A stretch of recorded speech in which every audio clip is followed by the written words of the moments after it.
Halo teman-teman, aku baru aja nih cetak buku di The Journalist, judulnya Sketsa Negeri. Aku bakal ngasih sedikit review jujur dari aku sendiri. Jadi The Journalist tuh punya pelayanan yang baik dan pelayanan yang cepet. Yang paling penting adalah kualitas bukunya juga oke banget. Ini kualitas kertasnya keren banget dan harganya juga murah. Harga murah ini teman-teman bisa include sama cover dan juga ISBN-nya. Jadi aku rekomendasiin buat teman-teman yang mau cetak buku di The Journalist aja karena harganya murah, kualitasnya baik, pelayanannya cepet dan ramah banget ownernya. Oke teman-teman, jangan lupa follow Instagramnya The Journalist, langsung kontak di situ aja. Teman-teman bisa langsung order buku yang ada. Bisa teman-teman juga beli nih buku-buku yang udah dicetak sama The Journalist. Nerbitin buku, ini buku perdana aku atas nama yang aku sendiri. Ini aku nerbitinnya itu di The Journalist. Enak banget terbitin di sini. Orangnya ramah-ramah, bisa sesuai dengan kemauan aku. Terus coba kita buka isinya. Bentar ya. Nih. Itu kayak aku request apa, dia tetap mau melayanin gitu sesuai mauku. Kalian tahu kan gimana? Dosen Stikas Awal Bros Pekanbaru mengucapkan sukses selalu buat The Journal Publishing, jaya selalu. Sandi.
Siswanya juga itu saya akhirnya tahun juga gitu. Itu dah. Saya Rencana betting di Lembaga Ilmu Pengetahuan Indonesia. Mungkin bisa di unmute anggotanya dulu. Karena kan itu pelatihannya ya. The Journal Publishing, this is your book ya. Saya Ipang Sarkardi. Iya. Alumni LPDP. This is your book era. Quranul Karim, Universitas Teknikal Mandiri, Palembang. Unmute dulu Mas.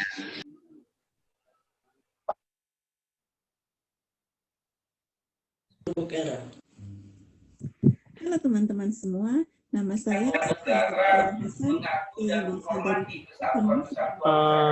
Terima kasih atas sambutan dari Bapak CEO di Jurnal Publishing.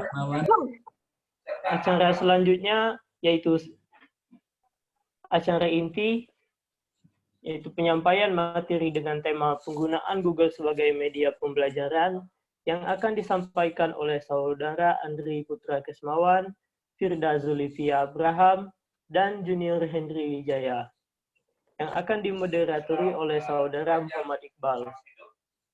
Sebelum memasuki acara inti, saya akan membacakan CV dari moderator kita, yaitu Saudara Muhammad Iqbal. Nama Muhammad Iqbal, profesi sebagai guru di SMA Negeri 4 Sekadau, Kalimantan Barat. Mungkin untuk waktu dan tempatnya saya serahkan kepada Muhammad Iqbal, kepada Saudara Muhammad Iqbal, dipersilakan.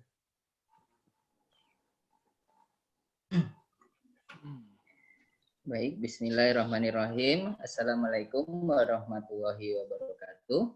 Waalaikumsalam Waalaikumsalam warahmatullahi Waalaikumsalam wabarakatuh. Saya Muhammad Iqbal. Saya saat ini bertugas di SMA Negeri 4 Sekado, Kalimantan Barat. Kemudian saya merupakan salah satu sahabat rumah belajar, yaitu suatu portal yang merupakan aplikasi gratis yang digunakan untuk pembelajaran daring. Terutama di masa pandemik. Fitur-fitur pada portal rumah belajar ini antara lain adalah sumber belajar, kemudian kelas digital, kemudian ada laboratorium maya, dan bank soal. Jadi fitur ini dapat diakses melalui belajar.kemdikbud.go.id. Oke. Kita akan memasuki materi pertama yang akan disampaikan oleh Bapak Firda Julivia Abrahan. Beliau lahir di Samarinda 12 Juli 1987. Kemudian pendidikan S1 jurusan Teknik Informatika, Fakultas Teknik Industri, Universitas Islam Indonesia. Kemudian Magister Teknik Elektro dan Teknologi Informasi, Universitas Gadjah Mada. Beliau adalah seorang peneliti dan seorang penulis. Dan saat ini beliau sebagai peneliti di BPSDMP Kominfo, Kementerian Komunikasi dan Informatika Republik Indonesia. Nah, kemudian materi yang akan beliau sampaikan yaitu menggunakan Google Formulir untuk mengirimkan tugas sekolah dan membuat kuis secara daring. Oke, kepada beliau waktu dan tempat kami persilahkan. Ya, bentar ya. Udah tak jadikan dulu ya. Terima kasih Mas Iqbal. Dengar dengan jelas? Ya, jelas. Bisa. Oh, jelas. Ya, bisa Pak. Jelas Pak, Ya, jelas suaranya. Jelas, Pak. Jelas Pak, kedengaran. Saya share screen dulu ya.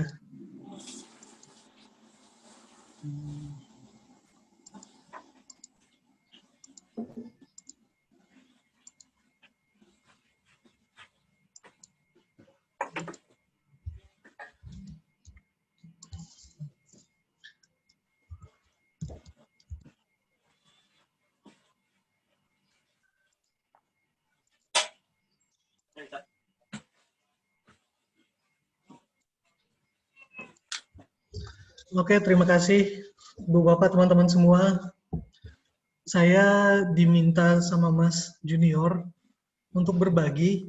Jadi di sini bukan mengajari ya, tapi kita berbagi pengalaman tentang menggunakan Google Form untuk mengirimkan tugas sekolah dan membuat kuis daring. Jadi ini tak kenal maka tak tayang. Ini saya kebetulan foto sama Tatayang. Jadi seperti yang disebutkan tadi sama Mas Iqbal, nama saya Firda Julivia Abraham. Bisa dipanggil Firda atau Zul. Saya lahir di Samarinda 12 Juli tahun 1987. Mungkin ada yang dari Samarinda atau dari Kaltim ya. Pekerjaan saya peneliti. Ya, peneliti itu kerjanya apa? Selain meneliti, tentunya menulis. Nah, jadi saya kenal sama Mas Jun itu dari menulis. Lalu saya sejak 2011 kerja di Kominfo, Kementerian Kominfo. Lalu saya ditempatkan di Banjarmasin. Tadi saya lihat di absen ada beberapa ibu-ibu yang dari Kalsel ya. Ada beberapa dari Hulu Sungai Selatan, ada dari Banjarmasin, ada banyak tadi saya lihat. Ibu saya guru sejak tahun 1985 sampai sekarang masih mengajar. 3 tahun lagi pensiun. Terus 1985 ibu saya mulai ngajar. 1986 nikah sama laki-laki yang lahir tanggal 25 November. Ibu-ibu, bapak-bapak, teman-teman semua tahu tanggal 25 November? 25 November Hari Guru. Jadi ibu saya seorang guru, bapak saya lahir di Hari Guru. Saya kok gak jadi guru? Nah gitu, saya aja bingung. Tapi saya punya keinginan untuk berbagi mengajar juga. Kebetulan saya kerja di BPSDMP Kominfo, ini Balai Pengembangan SDM dan Penelitian Kominfo. Jadi di Indonesia ada 8 balai totalnya. Ada di Medan, Bandung, Jakarta, Jogja, Surabaya, Banjarmasin, Manado, Makassar. Jadi kami semua selain penelitian, ada pengembangan SDM. Ada kelas-kelas yang bisa diikuti masyarakat, guru juga ada. Jadi bisa cari-cari infonya. Nah, oke, kenapa menggunakan Google Form? Ada beberapa alasan, ini alasan pribadi saya ya menggunakan Google Form. Pertama karena dari Google. Google itu banyak mengintegrasikan tool-tools yang sangat bagus, yang bisa membuat kita mengerjakan sesuatu itu di mana aja. Jadi tidak perlu di kantor atau di rumah, tapi bisa sambil di jalan. Nah itu karena dari Google. Lalu kedua itu terbiasa, saya sudah terbiasa menggunakan Google Form. Itu sejak tahun 2015 itu saya sudah menggunakan coba-coba Google Form. Terus saya tertarik, wah ini bagus banget ini. Nah, jadi saya terus belajar menggunakan Google Form, lalu dapat menampung banyak pertanyaan. Jadi selain Google Form itu ada seperti Monkey, Survey Monkey itu juga bisa, tapi kalau yang gratis cuma bisa sampai 10 pertanyaan, terus responnya juga cuma sampai 100. Nah, sedangkan Google Form itu unlimited. Lalu tampilannya yang bagus. Jadi tampilannya itu menurut saya sangat, apa ya, karena Google itu rajanya internet, dewanya internet, dukunnya internet ya. Dia jadi sudah bisa menentukan tampilan ini bagus untuk dibaca di handphone, tampilan ini bagus dibaca di HP, di laptop, nah, dan sebagainya. Jadi tampilannya itu sangat bagus. Lalu punya jutaan add-ons. Jadi mungkin saya share sedikit apa itu add-ons. Lalu punya script editor. Jadi ibu-ibu, bapak-bapak, teman-teman semua yang bisa coding atau guru-guru TI itu bisa explore Google, script editornya dari Google Dokumen, bukan cuma Google Form ya, Google Dokumen. Itu banyak hal-hal yang baru yang bisa ditemukan. Terus yang terakhir itu yang paling saya suka kolaborasi. Jadi Google itu kita bisa kolaborasi, jadi tidak perlu colok sana colok sini, tinggal kasih link, kita bisa kolaborasi di sana. Menulis soal atau memberikan nilai, terus mengedit soal itu, di sana bisa. Cara memulai Google Form. Yang pertama harus memiliki Google. Jadi saya share sedikit.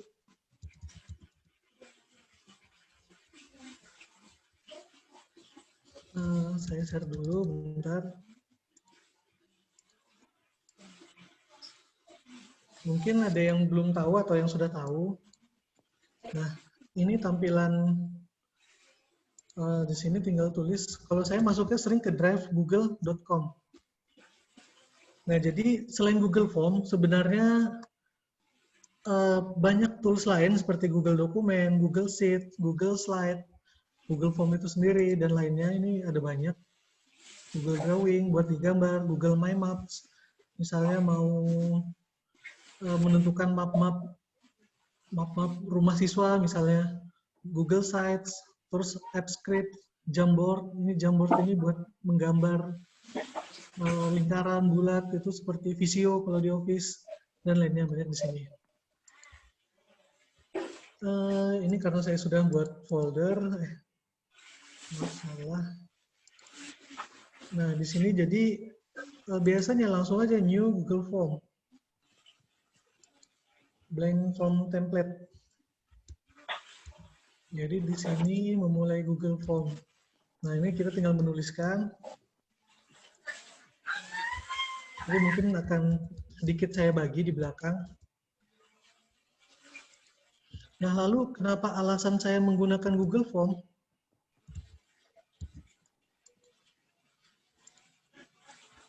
ini, seperti yang saya bilang tadi, kami selain penelitian, ada juga pengembangan SDM. Pengembangan SDM itu mengajar, memberikan informasi-informasi atau ilmu-ilmu baru kepada masyarakat umum, itu secara daring dan secara offline dulu sebelum pandemi. Jadi dari Januari sampai Maret itu kita sudah melakukan beberapa kelas. Jadi kelas pengenalan internet, dasar-dasar internet. Jadi pesertanya itu dari ibu rumah tangga, pesertanya pelaku UMKM, disabilitas, lalu ada anak sekolah, disabilitas, anak sekolah, ibu rumah tangga, UMKM, ya cuma 4 itu. Jadi kami ada beberapa sekolah di Banjarmasin, karena kami lokasinya di Banjarmasin, itu kami undang untuk melakukan pelatihan literasi TIK. Nah, jadi saya itu penasaran, karena saya peneliti, dasarnya peneliti, saya itu penasaran bagaimana nilai dari para peserta, bagaimana pendekatan belajar para peserta jika kuisnya itu menggunakan Google Form. Jadi gini, Ibu Bapak, kami, tolak ukur kami itu adalah peningkatan pengetahuan. Nah, jadi peningkatan pengetahuan para peserta itu kami ukur bagaimana caranya. Jadi kami ada post-test, lalu kami melakukan pembelajaran di sana, pelatihan, lalu kami ada pretest. Nah, setelah itu diukur lagi pretestnya bagaimana. Jadi ada 2 pendekatan. Yang pertama ini, literasi TIK ini. Jadi yang pertama, kami melakukan manual. Kuisnya itu manual, pretest sama post-testnya itu manual. Peningkatannya sangat rendah. Peningkatan pengetahuannya sangat rendah. Jadi gini, kami itu bukan menilai para peserta. Beda kalau di sekolah ya, di sekolah kan menilai murid. Jadi kami bukan menilai para peserta, jadi peserta itu yang menilai kami sebagai pengajar, sebagai penyelenggara, itu apakah informasinya, apakah pengetahuan-pengetahuan baru yang kami berikan itu sudah diterima atau belum. Nah, jadi peserta itu menilai kita dengan pertanyaan-pertanyaan yang seputar dengan apa yang kita sampaikan. Nah, jadi ini ada sekitar 200 peserta manual, ini sangat rendah. Lalu saya ubah menggunakan Google Form. Peningkatannya paling tinggi. Peningkatannya paling tinggi menggunakan Google Form. Lalu ini ada anak SMP. Dari beberapa SMP di Banjarmasin lumayan tinggi. Nah, lalu ada kami full online. Pelatihan daring full online. Itu peningkatannya sangat kecil. Sangat kecil. Ini cuma ada 2 pelatihan namanya Smart Desa, itu khusus penyelenggara desa, jadi kepala desa yang bekerja di desa, jadi khusus pelatihan ini khusus. Lalu kami juga ada kelas, namanya itu Regional Development Academy. Jadi Kominfo punya program akademi, namanya Regional Development Academy. Ini pelatihan selama beberapa hari. Pesertanya itu PNS-PNS dari daerah prioritas pembangunan. Nah, ini kami tidak menggunakan Google Form. Peningkatannya paling rendah. Nah, ini sudah ada 4 angkatan. Jadi peningkatannya paling rendah. Nah, ini saya pikir mengapa menggunakan Google Form. Jadi pengetahuan itu mudah ditransfer dan mudah untuk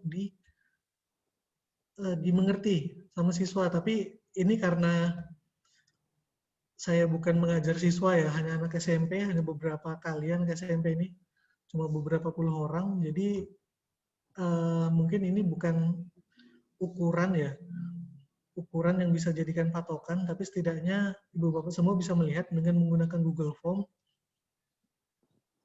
Dengan menggunakan Google Form, peningkatan pengetahuannya sangat tinggi. Nah, ini dengan manual sangat rendah. Ini totalnya ada di sini rata-ratanya. Nah, ini kami untuk RDA ini kami menggunakan sistem sendiri, membangun sistem sendiri, pertanyaan sendiri ya seperti Google Form, tapi bukan dari Google Form. Hasilnya sangat rendah, peningkatannya sangat rendah.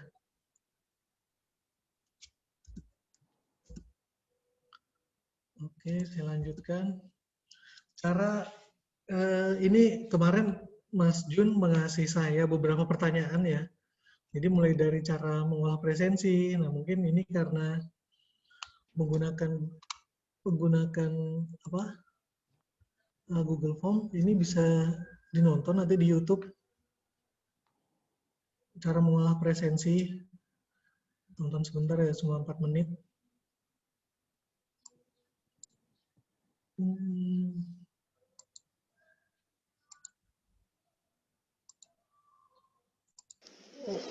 Assalamualaikum, google.com. Nah, di sini jadi saya sudah ngasih tutorial, nanti bisa saya share ke Mas Jun, bisa di-share di grup. Karena nanti kalau saya ini kelamaan waktunya. Oke, di sini ada. Jadi kita lanjut aja. Lalu cara mengolah nilai. Cara mengolah nilai di Google itu kalau saya pribadi sih gini. Nah, saya share dulu ya.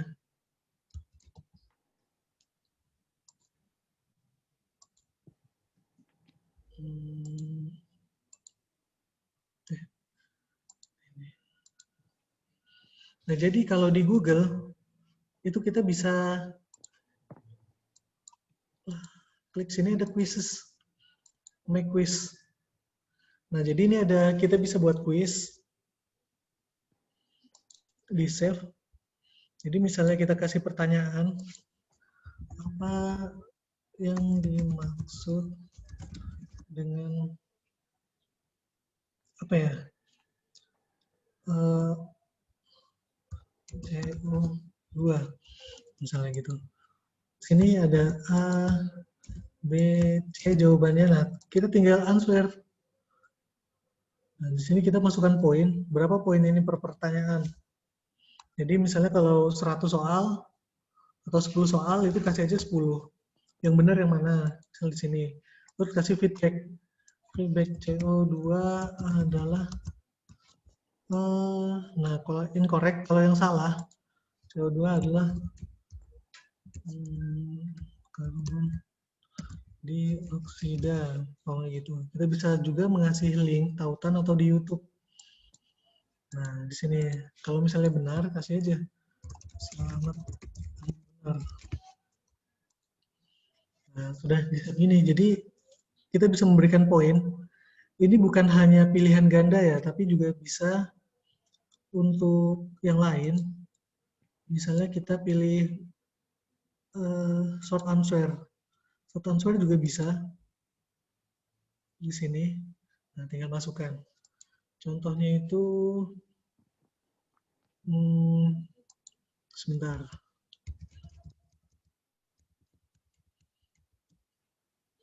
Jadi ada beberapa yang saya salah kasih nilai. Jadi kemarin saya buat quiz, buat yang itu yang Smart Desa itu. Jadi ada 14 pertanyaan, ternyata saya kasih 10 semua. Jadi totalnya 140 nilainya maksimal. Sedangkan yang bagus kan 100. Agak susah juga ngitungnya kemarin.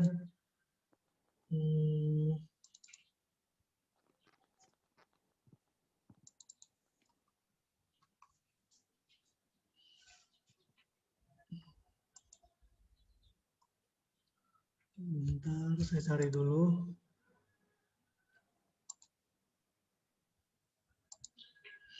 Jadi, ibu-ibu, teman-teman, kalau misalnya kita menggunakan Google Form, ini bukan hanya Google Form. Jadi ada tools lain seperti Google Docs, Google Sheet. Ini nggak bisa dikesampingkan.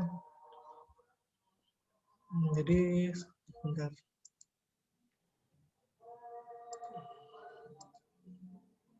Nah, jadi contohnya seperti ini. Ini kan angkanya yang menjawab ada 140. Jadi ada 14 pertanyaan kemarin. Ada 140. Jadi bagaimana cara mengolah nilai? Kita harus ya memanfaatkan aja nih. Misalnya kita coba ini. Nah, kita memanfaatkan ini. Jadi kita bisa memanfaatkan Google Sheet. Jadi 140 dibagi 10 itu dapatnya berapa, sekian. Jadi kita bisa masukkan di sini nilainya. Nah, seperti itu. Kira-kira seperti itu kalau mau mengolah nilai. Sebenarnya sangat mudah. Tapi nanti saya kasih di YouTube karena waktunya ini terbatas. Oke, saya lanjut lagi. Nah, kemarin ada juga pertanyaan agar siswa tidak dapat membuka tab lain untuk mencontek atau googling. Sebenarnya ada pilihan di sini, tapi ini mahal. Mahal kenapa? Ini harus menggunakan Google Suite. Jadi akunnya itu bukan akun biasa. Kalau kita kan sering pakai gratis. Jadi itu akun Google yang berbayar. Nah, seperti apa akun Google yang berbayar? Contohnya seperti ini.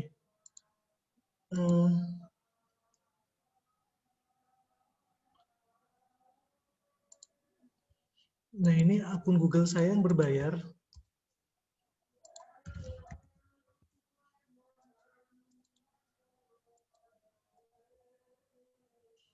Nah, di sini ada tulisan G Suite. G Suite ini berbayar. Ini ya sangat mahal ya. Jadi kalau perorangan itu ya lumayan kalau perorangan. Jadi kalau misalnya tidak bisa membuka tab itu, coba saya contohkan ini ya. Ada pilihannya. Nah, ada pilihan ini, locket mode. Tapi ini khusus yang menggunakan Chromebooks. Biasanya kalau sekolah-sekolah, ya ini khususnya di luar negeri ya. Di luar negeri itu banyak sekolah-sekolah yang menggunakan Chromebooks. Jadi mereka sudah koneksi antar guru, sekolah itu di-manage sama Chromebooks. Bisa diatur ininya. Bagaimana supaya tidak mencontek. Nah, tapi bukan berarti kita tidak bisa mengakali, bisa menggunakan timer. Jadi misalnya contohnya seperti ini. Add-ons form limiter. Set limit. Nah, kita bisa men-set limit misalnya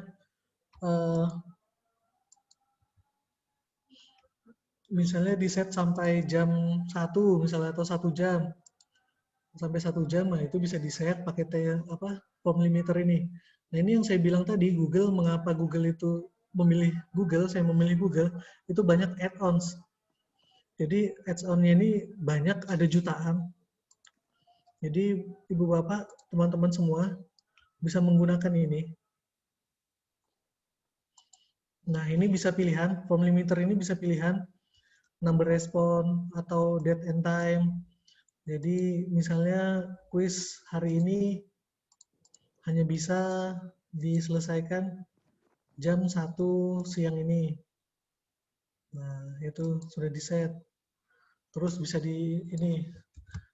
mohon maaf, kuis sudah selesai dan tidak bisa dikerjakan lagi. Save. Nah, seperti itu. Jadi, kalau mau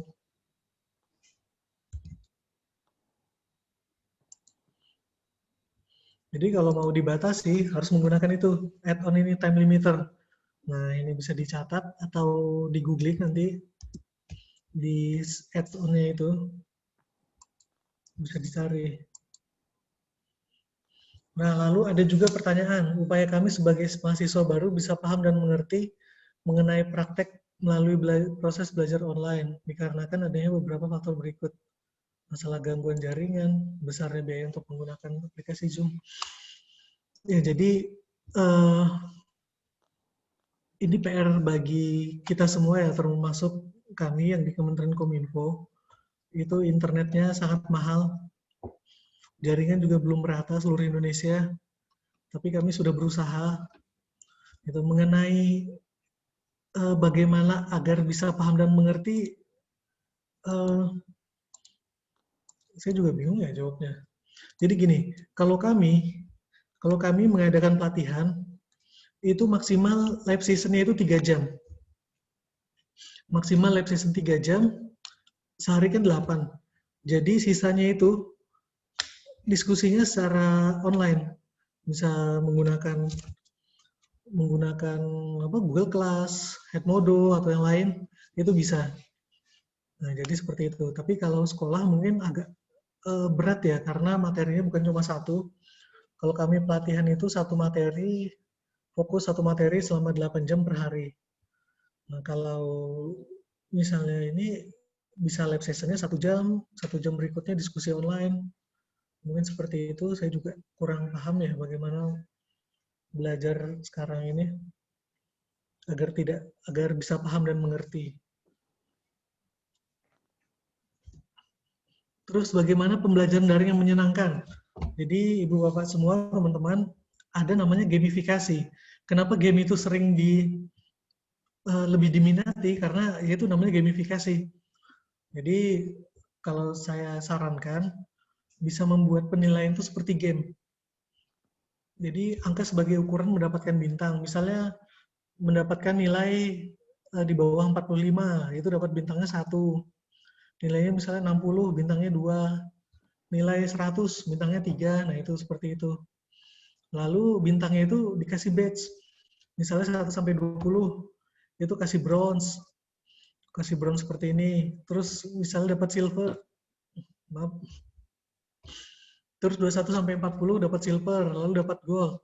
Nah, terakhir dapat diamond. Ini bagus sekali. Terus ada challenge. Challenge-nya membantu teman yang dapat bintang 1 agar mendapatkan bintang yang lebih tinggi. Untuk bintang 2 bisa mendapatkan 3. Hadiahnya bintang yang sama. Kalau tetap tidak dapat bintang, kalau turun, ya ikut turun bintangnya. Nah, mungkin seperti itu. Ini bisa dicoba gamifikasi. Ini pernah juga kami lakukan pelatihan itu, gamifikasi. Ya sangat menyenangkan, kelas itu menyenangkan dengan gamifikasi. Tapi kalau pelatihan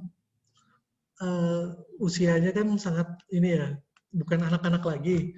Itu yang 17 tahun, rata-rata 17 tahun ke atas, kecuali yang anak SMP tadi. Nah, jadi agak susah juga mengukurnya. Saya sendiri belum pernah, tapi ini pernah dicoba dilakukan buat peserta-peserta pelatihan kami, tapi usianya lebih tua. Ini sangat menyenangkan. Jadi Ibu Bapak semua bisa mencoba ini. Dengan gamifikasi ini bisa diubah bagaimana penilaiannya. Nah, ini bagaimana mengubah soal dari Microsoft Word ke Google Form tanpa edit atau copy paste satu persatu. Jadi seperti tadi menggunakan add-on Form Builder. Nah, Form Builder ini seperti ini.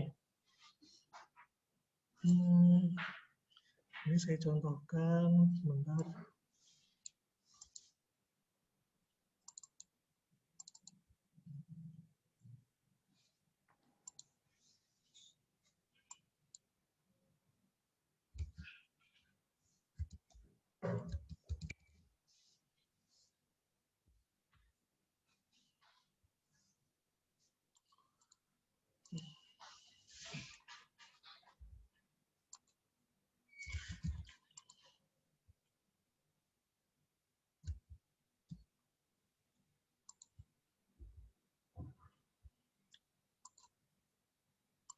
Sebentar Bapak Ibu, lagi cari-cari dulu.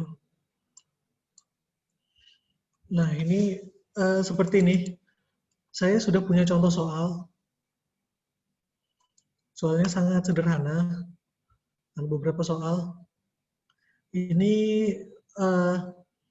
sudah pakai Google Docs. Jadi seperti tadi, new Google Docs.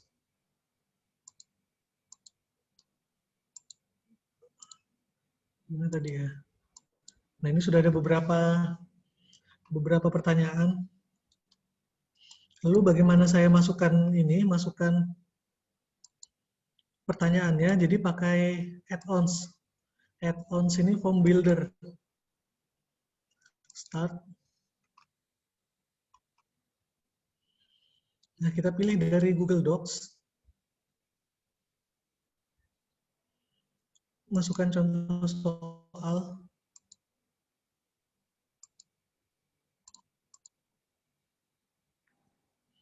Nah, lalu otomatis keluar. Tinggal kita pilih, otomatis keluar di sini.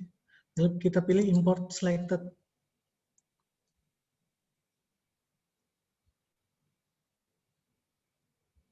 Nah, ini udah keluar. Bendera Indonesia warnanya apa? Sama seperti tadi. Sama seperti soal-soal yang sudah dibuat tadi.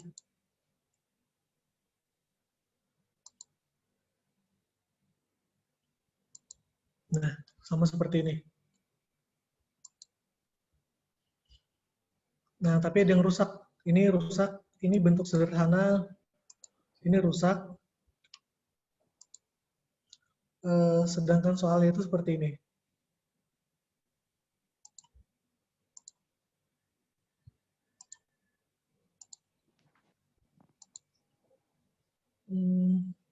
Nah, 2178/143. Bagaimana caranya? Masih pakai add-on. Jadi add-on lagi. Ini Hypatia. Insert edit math.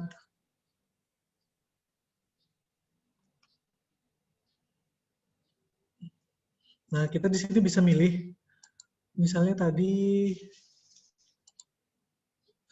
berapa? 2178/143. 2178/143. 2178/143. Nah, terus create link.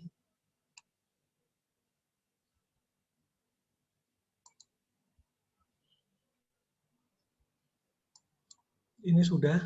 Terus kita masukkan gambar. Pilih by URL. Nah, ini otomatis insert image. Udah jadi bentuk sederhana, tinggal kalimatnya dirubah.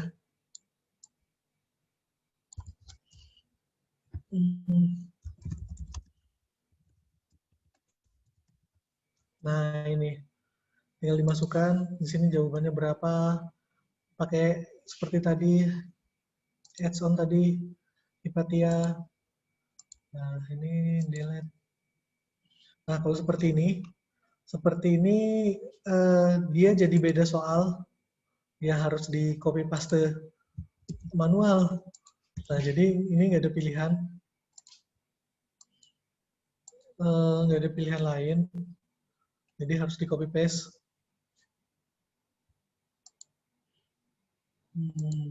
Kalau gambar seperti ini tadi kan yang kita masukkan gambar juga sama ya. Nah, ini ada gambar, tapi kalau di sini jadinya pertanyaan yang beda, jadi harus manual. Nah, ini nggak bisa otomatis, sayangnya nggak bisa otomatis. Cuma pilihannya hovertext. Hovertext itu kalau kita diarahkan, ini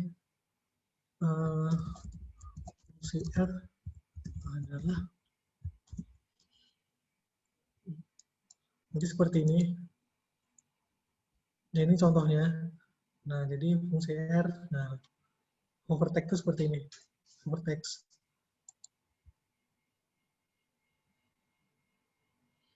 Seperti itu.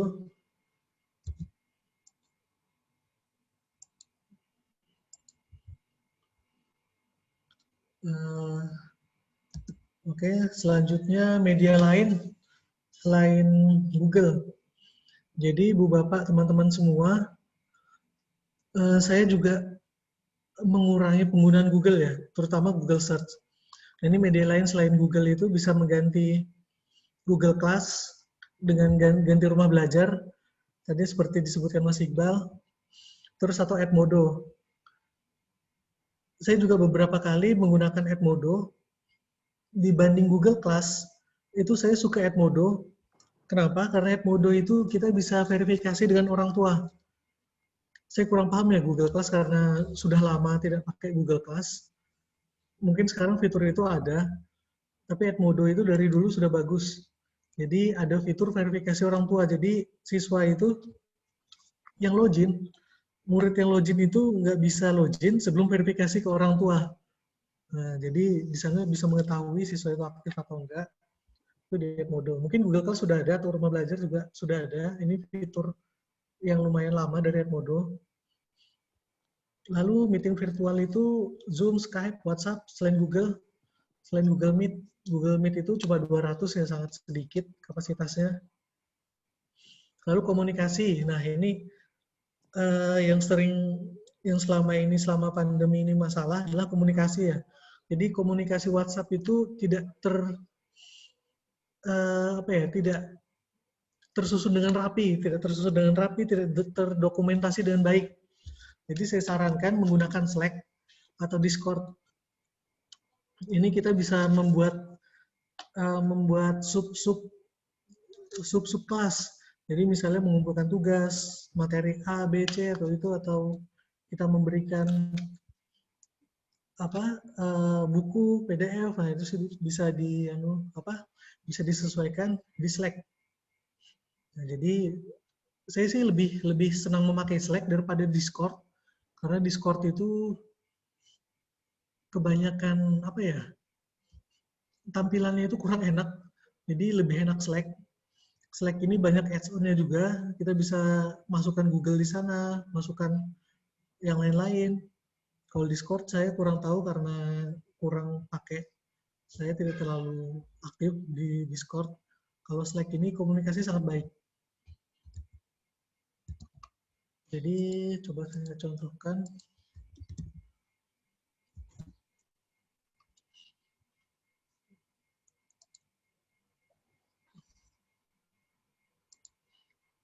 Nah, jadi kalau kita memakai Slack, itu terdokumentasinya sangat baik. Semua kita itu terdokumentasi dengan baik, jadi nggak ada lagi kalau misalnya chatnya itu hilang, atau chatnya itu tenggelam. Itu di Discord nggak ada lagi, Slack.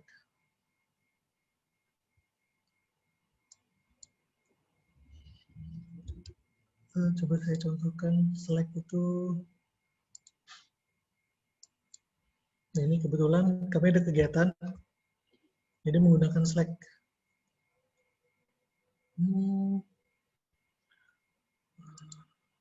Nah, jadi di sini kita bisa channelnya sini. Channelnya ada dokumen. Ini semua dokumen itu disebar di sini. Lalu bagian keuangan, pendaftaran, ada random ini ngomong-ngomong nggak jelas. Terus kegiatannya bagaimana di sini. Nah, terus yang menarik ini, ada thread di sini. Nah, ini ada thread-nya ini, jadi kita terdokumentasi dengan baik. Itu keunggulannya di Discord. Jadi kalau misalnya ibu bapak teman-teman semua merasa kesusahan komunikasi menggunakan WhatsApp, nah mending coba diutak-atik Slack, belajar dulu sendiri. Lalu kalau sudah bisa lancar, minimal sudah tahu fitur-fiturnya, siswa bisa diarahkan menggunakan Slack. Jadi terdokumentasi dengan baik komunikasi kita. Nah, lalu ada pertanyaan PJJ yang murah. Ini Kominfo sudah sudah membuat palaparing dari ujung timur, ujung barat, dari selatan ke utara, itu sudah membuat palaparing. Palaparing ini bukan internet, tapi backbone. Backbone itu tulang belakang internet. Jadi kalau ada yang mau, provider-provider itu tidak kesusahan lagi membangun jaringan-jaringan di daerah-daerah ini. Daerah-daerah yang telah dilewati palaparing. Nah, ini hampir seluruh Indonesia sudah ada yang eksis, yang punya Kominfo, yang punya operator, ini sudah ada semua. Nah, jadi ini salah satu upaya kami dari Kementerian Kominfo agar bukan hanya PJJ, tapi segala sesuatu online itu jadi lebih murah. Nah, sekarang masalahnya tinggal para operator itu bagaimana memanfaatkan palaparing ini. Ya jujur kalau Kominfo kan bukan operator ya, jadi dari Kominfo sendiri tidak bisa apa ya, memberikan internet langsung sama masyarakat, itu Kominfo sendiri nggak bisa karena bukan penyedia jasa. Jadi penyedia jasanya itu operator-operator. Nah, kami sudah menghubungkan dari ujung timur ke ujung barat. Tinggal operator ini memberikan apa?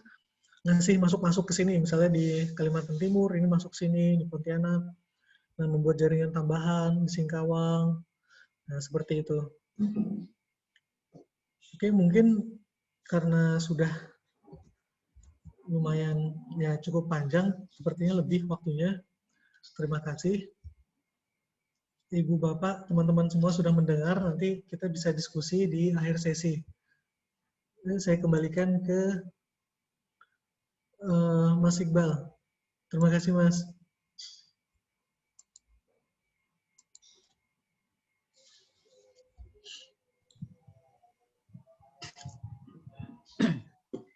Baik, terima kasih Bapak Firda Julida Abraham yang sudah menyampaikan materinya.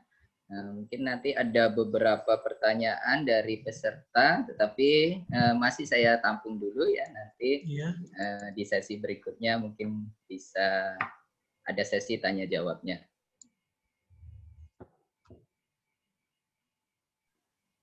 Oke, untuk pemateri kedua, ini seharusnya adalah Bapak Andri Putra Kesmawan. Beliau belum hadir di Zoom, mungkin materinya nanti yang terakhir. Jadi materi selanjutnya adalah dari Bapak Junior Henry Wijaya. Beliau adalah CEO The Journal Publishing. Beliau adalah tamatan S1 Visipol Ilmu Pemerintahan Universitas Muhammadiyah Yogyakarta. Beliau akan menyampaikan yaitu memanfaatkan Google Schoolbar sebagai alat pencarian referensi. Kepada beliau, saya persilakan.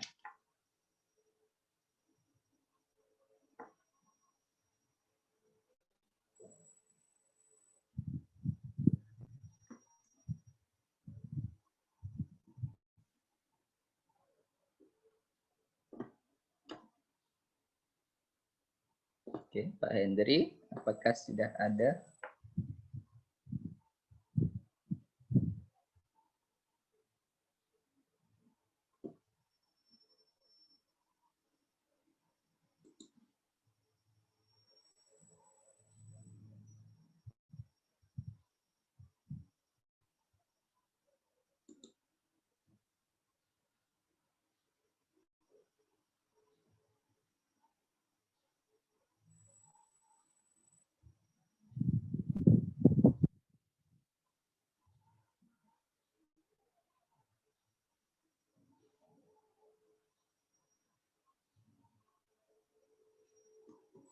Oke, sebentar.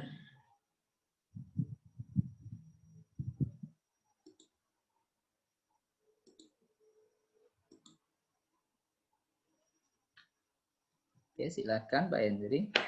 Ya. Oke, udah ada suaranya ya. Tadi di mute.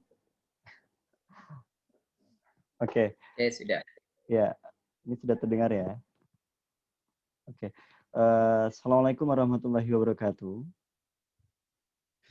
Bapak, Ibu, semuanya. Tentunya saya mewakili ya The Journal Publishing. Tentunya mohon maaf sebesar-besarnya atas kesalahan ataupun kekeliruan sebelumnya. Terus kemudian kapasitas memang ya beginilah kalau risiko kita penggunaan daring itu masih ada saja trouble-nya seperti itu ya.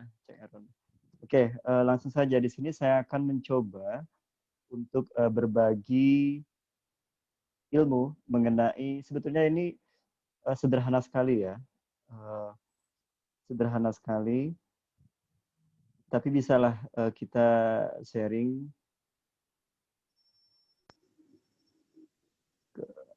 Dan ini saya coba untuk memutarkan materi saya dan bisa disimak.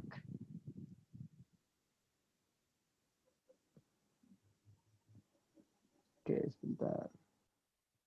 Ini saya share screen dulu.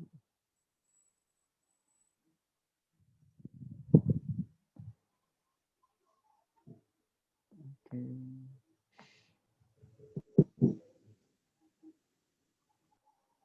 Ini sudah tampil belum ya Pak Iqbal?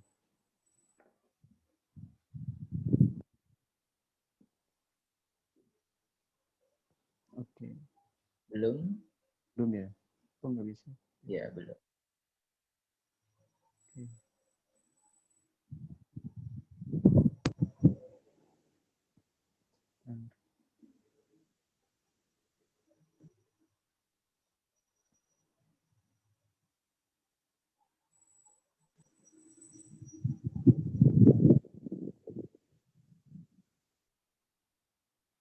Ini sudah tampil belum ya? Masih hitam. Masih hitam.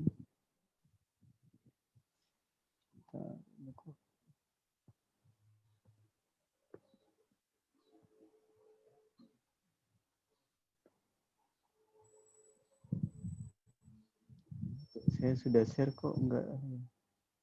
Oke,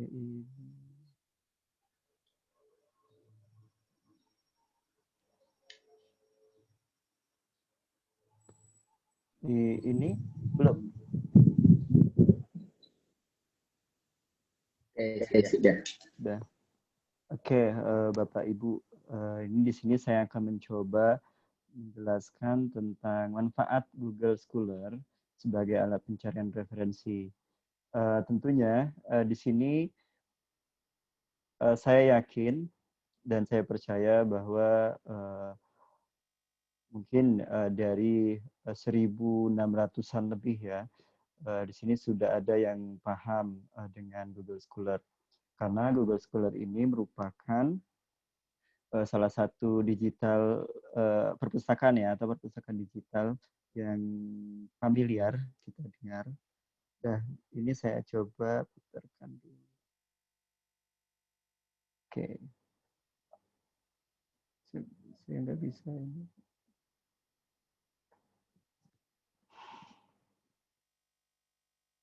Assalamualaikum warahmatullahi wabarakatuh. Salam sehat dan salam sejahtera untuk kita semua. Kali ini Bapak Ibu peserta diskusi virtual tentang penggunaan Google sebagai media pembelajaran daring, kita masuk ke materi yang ketiga, yaitu manfaatkan Google Scholar sebagai alat pencarian referensi. Di mana kita ketahui bahwa Google Scholar ini adalah salah satu perpustakaan digital yang sangat bermanfaat. Nah, tentunya secara umum kita tidak asing lagi mendengar kata Google Scholar, di mana Google Scholar ini merupakan salah satu fitur dari Google yang bisa kita gunakan sebagai alat pencarian referensi, baik itu mengerjakan tugas atau membuat karya ilmiah atau jurnal, ataupun kita membuat buku dan lain-lain. Nah, kenapa? Karena Google Scholar ini merupakan salah satu perpustakaan digital. Dan tentunya manfaatnya adalah banyak sekali untuk kita. Yang pertama, alat pencarian berbagai informasi yang dibutuhkan.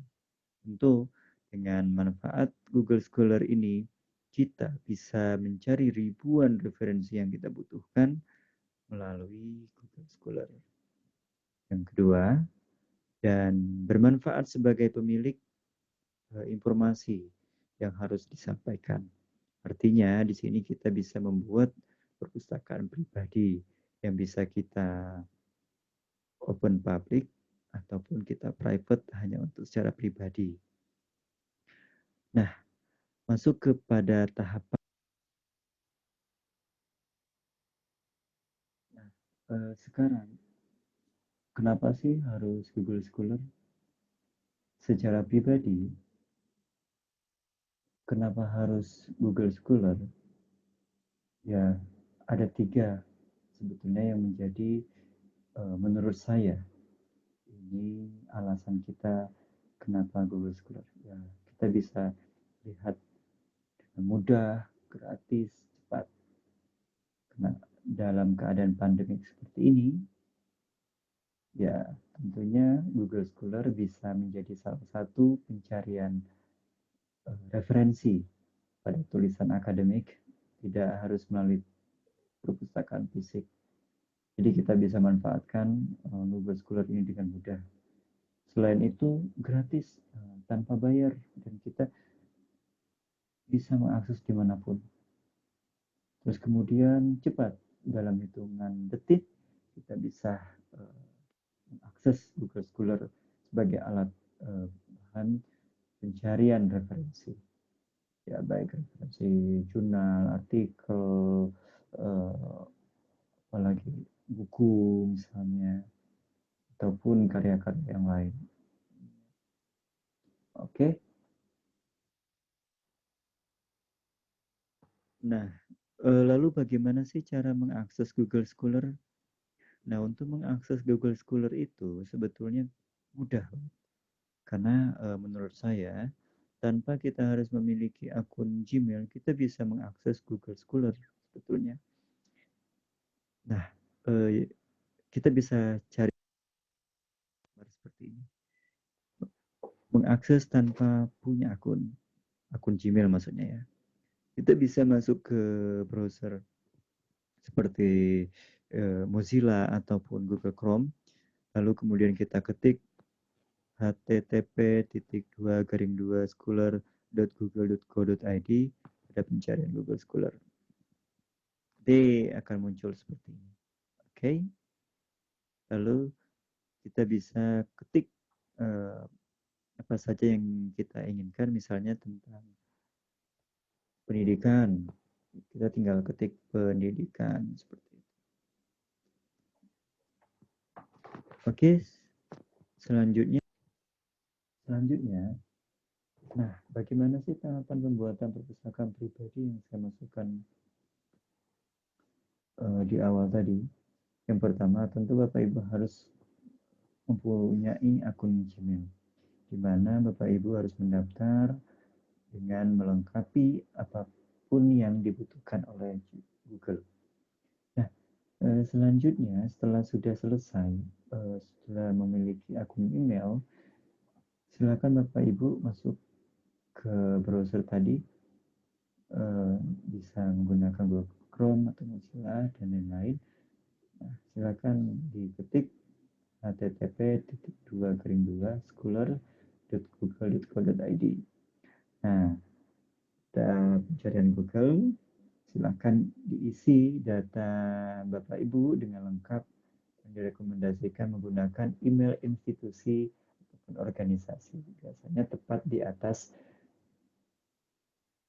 tampilan entah itu HP ataupun laptop atau komputer dan lain-lain. Nah, pada halaman beranda, Bapak Ibu silakan isi URL milik institusi Bapak Ibu. Lalu klik berikutnya, kemudian masukkan nama institusi atau tempat bekerja Anda, lalu pilih artikel yang diterbitkan oleh institusi. Dan kemudian yang keenam, hasil pencarian akan sesuai dengan homepage yang diisikan pada profil sebelumnya. Lalu selanjutnya, Anda bisa menyesuaikan hasil pencarian dengan masuk pada pengaturan dan isikan apa-apa saja yang Bapak Ibu perlukan, misalkan seperti bahasa, jumlah tampilan, dalam pencarian, dan sebagainya. Nah, tentu ini sangat mudah. Setelah selesai, Bapak Ibu bisa melakukan pencarian dengan leluasanya sebagai tulisan dan materi yang sudah terhubung dengan Google Scholar. Saya rasa ini Google Scholar dapat menunjang proses belajar yang kita lakukan sehingga dapat berlangsung lebih mudah dan cepat. Baik, Bapak Ibu, langsung masuk ke tahapan simulasi. Bagaimana cara mengakses Google Scholar untuk kita manfaatkan sebagai alat pencarian kita.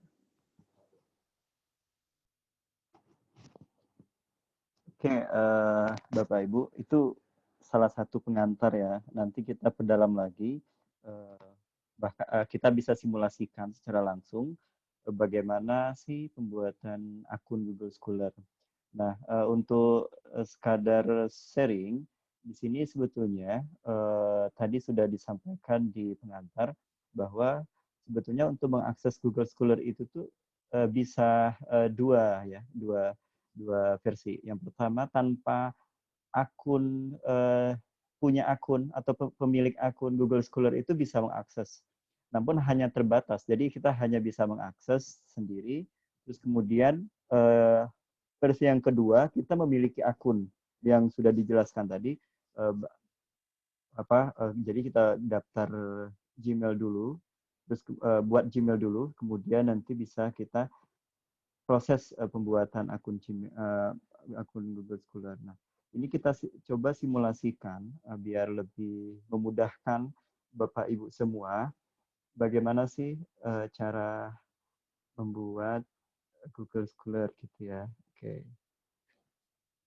Saya coba share dulu ini. Ini saya mencoba untuk membuat dari awal ya, pemula seperti itu ya. Oke. Ini sudah tampilkah Pak Iqbal? Pak Iqbal sudah tampil ya?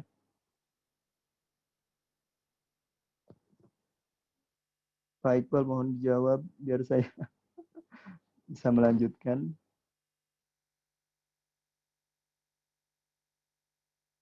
Oke.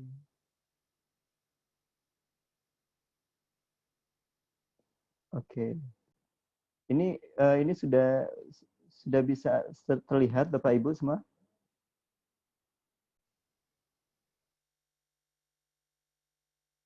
Area.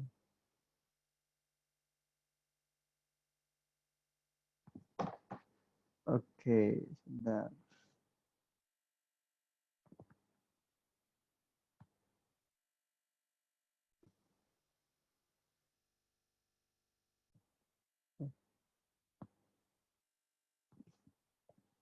Ini sudah bisa terlihat ya, Bapak Ibu.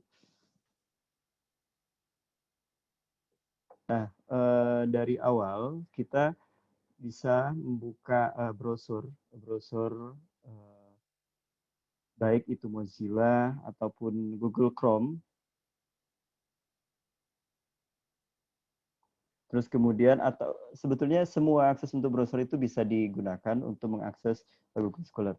Nah, kalau saya mencoba untuk pakai Google Chrome ya, Google Chrome. Nah, nanti setelah muncul, dan ini bisa digunakan menggunakan handphone atau Android, kita bisa mengakses Google Scholar sebagai alat pencarian referensi kita. Nanti bisa menggunakan handphone. Oke, yang pertama balik kita ini dari awal ya. Ini misalkan kita belum punya akun Google Scholar. Oke, kita langsung masuk ke Google Scholar. Oke, klik. Terus kemudian masuk ke sini. Nah, di sini tadi yang sudah disampaikan di awal bahwa kita bisa mengakses baik itu sudah punya akun ataupun tidak. Nah, di sini kita sudah sebagai yang tidak punya akun ya, punya akun. Misalnya kita mau mencari topik tentang pendidikan ya, pendidikan. Oke, kita klik. Sini sudah muncul otomatis. Oke, terus kemudian nanti Bapak Ibu bisa lihat mau updatean yang tahun berapa.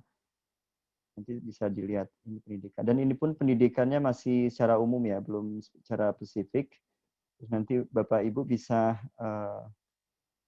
sesuai leluasa sebetulnya untuk mencari kebutuhan informasi di Google Scholar. Dan ini bisa diakses tanpa menggunakan akun Google Scholar. Nah, ini saya mencoba untuk sebagai pemilik akun Google Scholar seperti itu ya. Nah, oke, saya mencoba untuk daftar baru. Oke.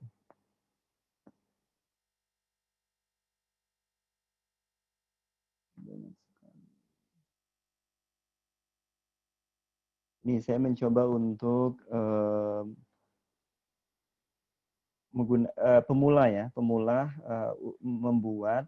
membuat akun Google Scholar. Nah, di sini kenapa saya menegaskan di simulasi ini, nanti seperti yang kita sudah sampaikan di via grup untuk informasi terkait sertifikat, ada beberapa versi. Misalnya yang 4JP itu tentunya gratis selama mengikuti diskusi virtual kali ini, baik itu via Zoom nanti, terus via Zoom sekarang, terus ataupun via YouTube nanti bisa dilihat di grup untuk mengupdate gitu ya informasi itu. Nah, nanti yang masuk 32 JP itu nanti bisa, salah satu tugasnya adalah Bapak Ibu bisa membuat akun Google Scholar. Itu yang terpenting karena ini adalah salah satu kesempatan atau wadah Bapak Ibu bisa memanfaatkan Google Scholar itu sebagai pemilik atau pemilik perpustakaan pribadi ya. Artinya perpustakaan pribadi bisa di open public ataupun di private secara dinikmati secara pribadi seperti itu. Nah, langsung saja kita mulai membuat Gmail terlebih dahulu ya. Oke, create akun. Saya rasa sudah paham ya. Mudahan. Nah, di sini saya coba untuk mempraktikkan. Namanya siapa ya?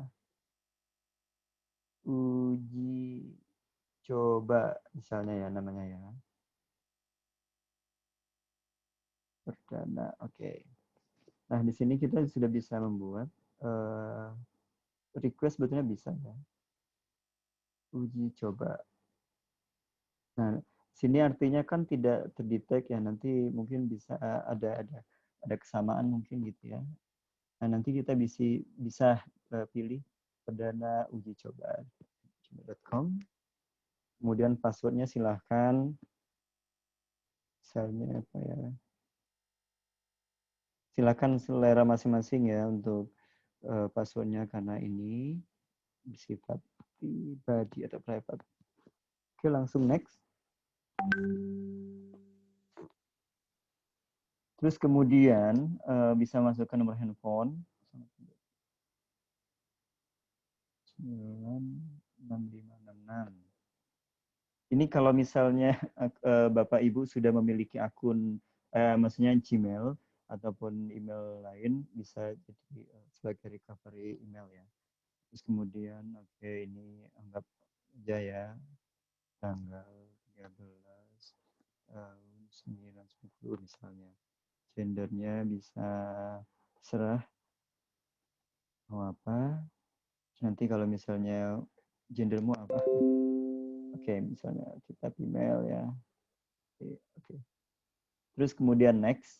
Nah, di sini next ini Bapak Ibu akan mendapatkan informasi dari Google untuk verifikasi ya, send ya, send. Oke.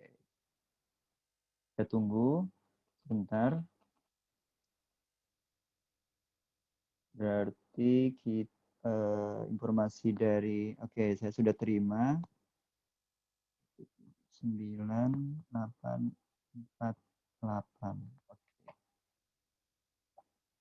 Aplikasi. Oke, ini artinya ini udah selesai, Bapak Ibu tinggal Iya, oke, agree. Ini adalah kesepakatan ya antara pengguna Google. Oke. Nah, di sini saya sudah memiliki email dari Gmail. Oke, sebetulnya yang sudah disampaikan oleh Pak Firda, Mas Firda tadi, artinya Google Form itu dibuat setelah mempunyai akun Gmail. Nah, itu bisa dimanfaatkan untuk sebagai pembuatan pemilik perpustakaan pribadi ya namanya. Oke. Nah, sekarang uji coba ini kan belum punya akun Google Scholar. Nah, kita mulai ya. Kita mulai Google Scholar. Searching sama dari sejak awal. Oke, Google Scholar. Nah, ini masih saya. Uji coba. Oke, nah, di sini kita sudah masuk ke Google Scholar. Terus kemudian kita mau membuat akun Google Scholar. Nah, Bapak Ibu tinggal pilih ini. Di bagian ini ada file My Profile. Nanti bisa diisi. Nah, namanya siapa? Terus kemudian dilengkapi afiliasinya misalnya ya dari ini. Afiliasi ini yang resmi saja biar memudahkan Bapak Ibu. Terus emailnya juga sama. Misalnya uji coba @dijurnalis.com. Ini biasanya kan dari instansi atau dari sekolah, misalnya Pak Iqbal Ramadan SMA mana gitu. Misalnya seperti itu ya, kalau misalnya ada. Kalau nggak ada, nggak usah diisi, nggak apa-apa, karena nanti. Nah, untuk areas of interest ini juga mungkin disiplin ilmu Bapak Ibu, misalnya ya. Nah, disiplin ilmu tentang empowerment atau community, pemberdayaan masyarakat gitu. Nah, kalau untuk homepage-nya ini bisa menggunakan link websitenya pribadi ataupun instansi yang yang sudah ada data dari kita ya, data pribadi. Oke. Sekarang kita next. Lengkap. Kemudian, nah, ini pemilihan ya artikelnya. Artikel ini artinya nanti Google Scholar itu akan mendetek paper atau artikel ataupun buku yang pernah dipublish gitu kan di mungkin lembaga atau lembaga jurnal yang lainnya gitu kan ya. Terus ternyata kita belum punya akun. Nah, kita bisa mencari artikel kita. Oke. Nah, nanti ini uji coba aja ya. Mungkin ya saya kita jadikan. Oke. Nah, ini punya akun saya. Uji coba ya. Oke, klik. Tinggal hanya klik di bagian sini. Oke, terus down. Nah, di sini nanti akan tampil seperti ini Bapak Ibu. Akan tampil semua di sini. Jadi karya-karya kita akan publish di sini, terlihat di sini, dan bisa dimanfaatkan sebagai alat perpustakaan pribadi kita, di mana seperti yang topik materi kita ya, memanfaatkan Google Scholar ini sebagai alat pencarian referensi. Nah, misalnya Bapak Ibu mau menuliskan artikel, terus kemudian nanti referensinya bisa mencari lewat via Google Scholar. Nah, sebetulnya tidak hanya Google Scholar, tapi lembaga indeks lainnya juga ada seperti Scopus gitu ya, WOS, terus kemudian Best Index, terus OneSearch, terus Library, terus pokoknya banyak, nanti bisa diakses melalui Google gitu. Dan khususnya hari ini tentang Google Scholar. Nah, kalau mau merubah fotonya ini bisa mau misalnya mau fotonya ini ya, bisa. Tinggal intinya mau foto yang formal ataupun yang santai silahkan. Intinya tidak ada. Nanti dia akan tampil di sini. Oh, ternyata terlalu ini ya. Sebentar kita coba Mas Firda ya, nanti izin ya Mas Firda. Oke. Coba. Oh, belum. Oke. Di sini ternyata ada kesalahan. Kesalahannya di mana? Nah, di sini kita bisa. Ternyata ini kita masih kita tidak meng-open public ya. Artinya kita tidak menyediakan untuk dinikmati oleh secara umum karena kita tidak mengklik ini. Nah, tapi kalau misalnya kita klik ini, make my profile public, ini bisa akan dilihat oleh semua orang. Oke, nah di sini nanti tampilan fotonya akan seperti ini. Kalau misalnya kita sudah men-setting open public, oke. Terus nanti bisa di Google Scholar juga kita menggunakan item ya, misalnya mau edit my profile, terus kemudian ada menambahkan artikel yang mungkin belum terdetek di Google gitu ya, nanti bisa ditambahkan seperti ini. Nah, ini ada pilihan menu banyak ya, banyak pokoknya. Ini add article group, terus kemudian add articles. Nah, ini yang add article ini yang sudah terdetek di Google gitu. Dan kemudian kita masuk ke di add yang manual juga bisa. Nah, nanti Bapak Ibu bisa menuliskan secara manual dan nanti di sini misalnya berupa jurnal atau conference atau chapter atau buku ya ataupun tesis. Pokoknya semuanya bisa diisi di sini dan nanti setelah diisi nanti kalau misalnya dalam hitungan beberapa hari nanti akan muncul seperti ini. Nah, ini artinya sudah terpublish dan sudah terdetek di Google. Oke.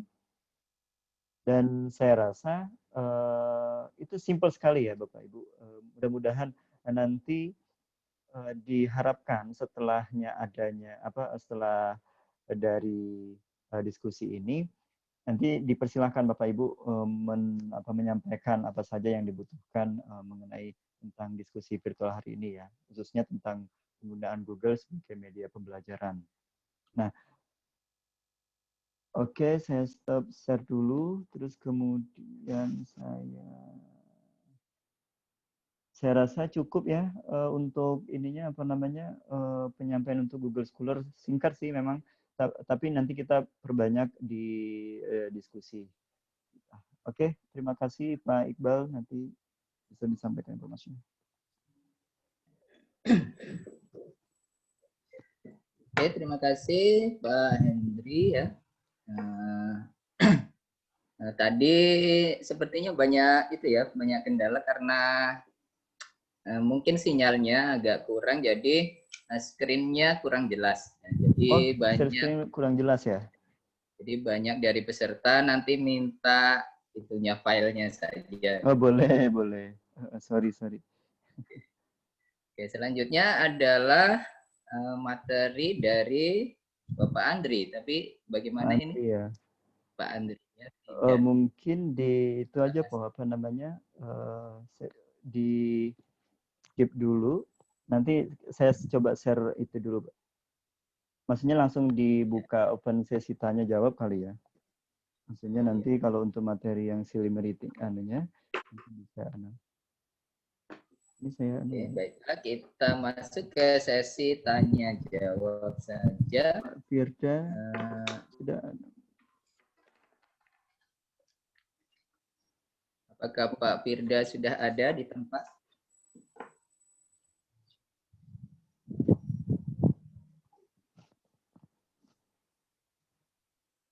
Pak Firda? Belum kayaknya. Nah. Oh, ini udah standby ya.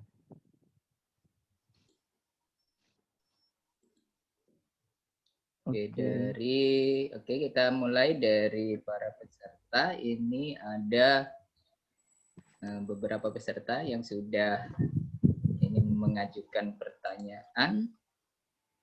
Yang pertama Bapak Raden Agus.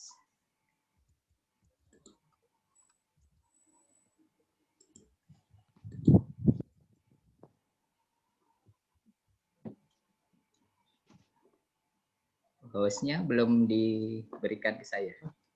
Oh ya, sebentar. Sorry. Oke.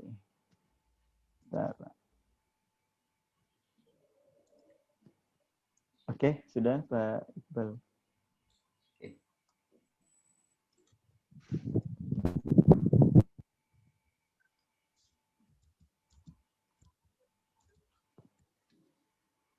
Oke, sebentar, masih ada. Ini.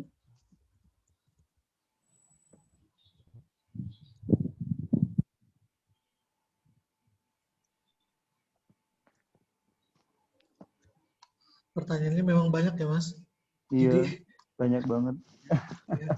Banyak. Sebetulnya sih bisa kita buat apa di via grup tanya-tanya gitu ya.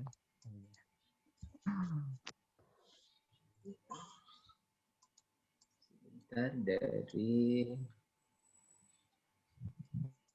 Mungkin ini aja ya, saya jawab. Saya jawab atau gimana, Mas? Boleh. Ada beberapa pertanyaan. ini dari Bapak Raden. Sudah bisa belum?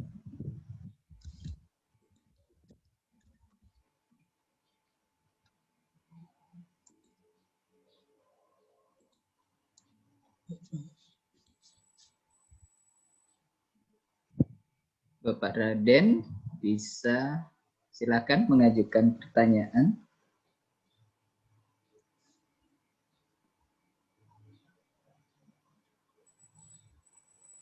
Apakah sudah? Raden Agus.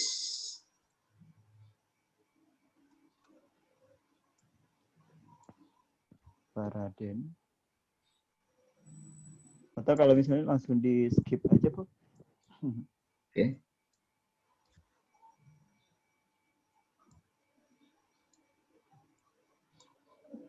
Atau dimulai dari yang setting tadi ya. Oke, ini pertanyaan dari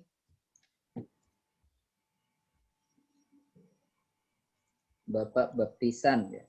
Oke. Yang pertama, pertanyaannya apakah memungkinkan membuat soal berupa uraian tetapi menggunakan matematika? Oke, mungkin ini untuk Bapak Firja ya. Firda. Oke, yang kedua, cara meminimalisir siswa mencontek di Google Form. Oke, mungkin ini lebih tepatnya ke Bapak Firda. Ya, terima kasih Mas Iqbal. Sebenarnya memungkinkan ya. Cuma kalau kita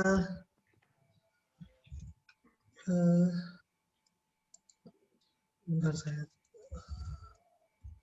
saya kasih contoh dulu. Berarti dijadikan host dulu berarti. Mungkin Pak. Bisa dikasih host ya biar saya bisa share.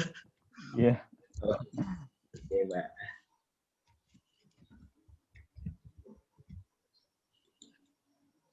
Jadi jawabannya itu berupa uraian ya. Oke, silakan. Sebenarnya bisa. Seperti misalnya kalau kita matematika 24 kali gini kan. Kali 3. Terus tapi yang pangkat 2. Nah, tapi yang begini kan siswa kurang paham ya.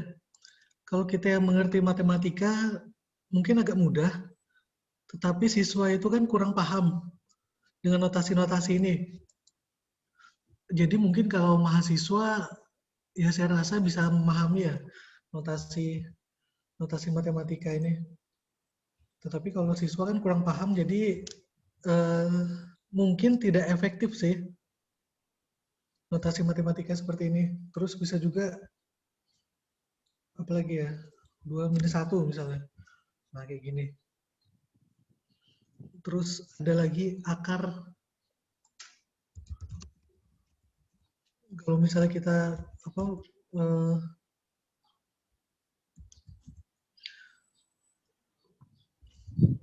misalnya gini 1,124 misalnya dikali 10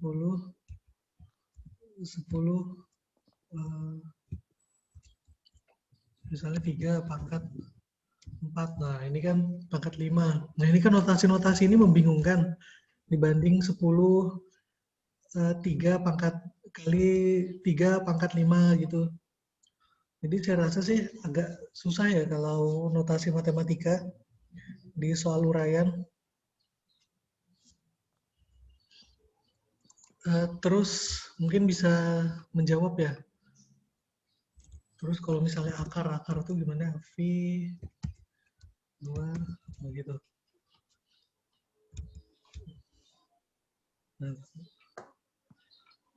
terus bilangan tak terhingga bisa gini, cacing kalau misalnya apa 3 faktorial misalnya masih bisa ya, 3 faktorial, persentase masih bisa. Terus perkalian kan agak sedikit bingung ya. Perkalian 3 kali 5 misalnya. 3 kali 5, notasi matematikanya seperti ini. Nah, kalau di buku kan 3 dikali 5 ya. Jadi agak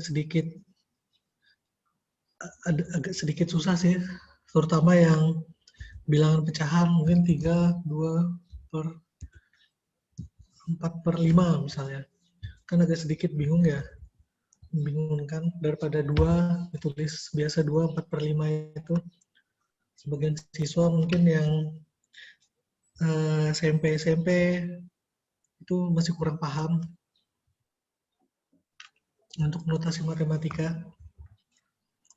Jadi ya lebih baik kembali ke pilihan ganda kalau menurut saya. Terus mungkin bisa menjawab ya Pak. Lalu yang pertanyaan kedua, menghindari mencontek ini. Nah ini yang saya bilang tadi, menghindari mencontek ini bisa menggunakan timer, karena kalau menggunakan fiturnya itu mahal ya, mahal dalam tanda kutip, belum terjangkau oleh nyaris, mungkin saya pikir di Indonesia belum ada yang menggunakan itu ya, fitur yang mahal itu yang supaya tidak bisa mencontek. Jadi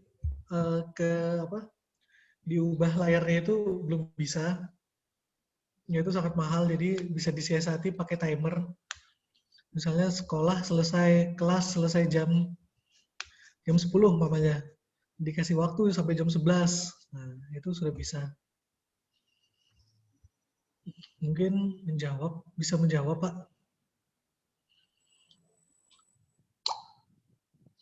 Ya, Mas Iqbal. Ya. Oke, ya.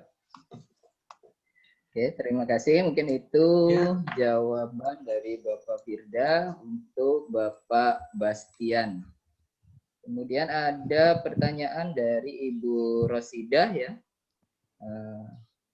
Ini membuka Google Scholar tetapi masuknya ke Google Cendekia. Apakah itu link yang sama atau bukan? Oke, mungkin Sama. ini untuk Bapak Henry. Ya, oke. Sebetulnya sama aja ya. Cuman ini karena ini ya, saya dikasih link apa? Kesempatan untuk men-share Pak Iqbal. Udah ya? Pak Iqbal? Ya. Saya dikasih akses untuk men-share. Oh iya, masih di tempat Bapak Firda tadi. Oh iya.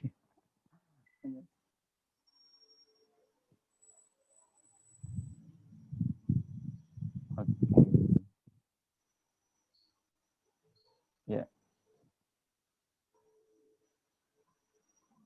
Masih di tempat Mas Firda ya?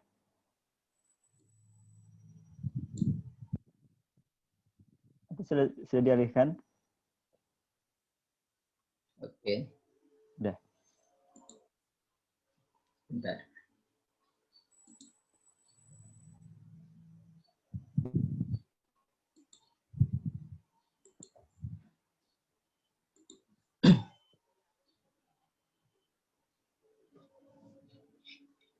Oke, silahkan sudah. Ya. Oke, kasih. Ini saya coba share ya. Share.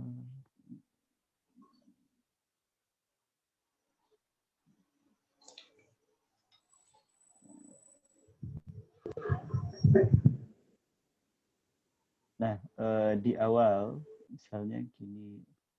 Ini warna itu.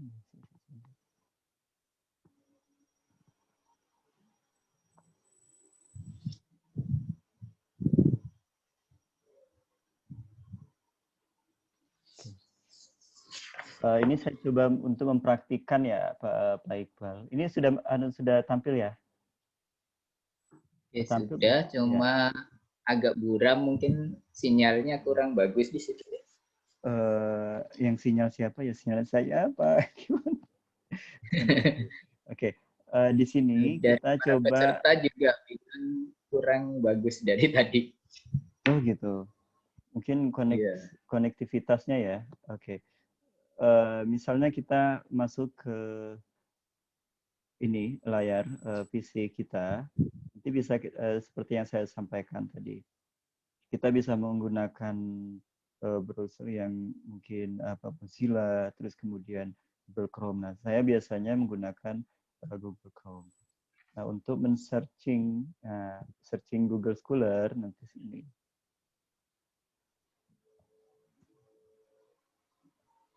Nanti tinggal silahkan pilih ke sini.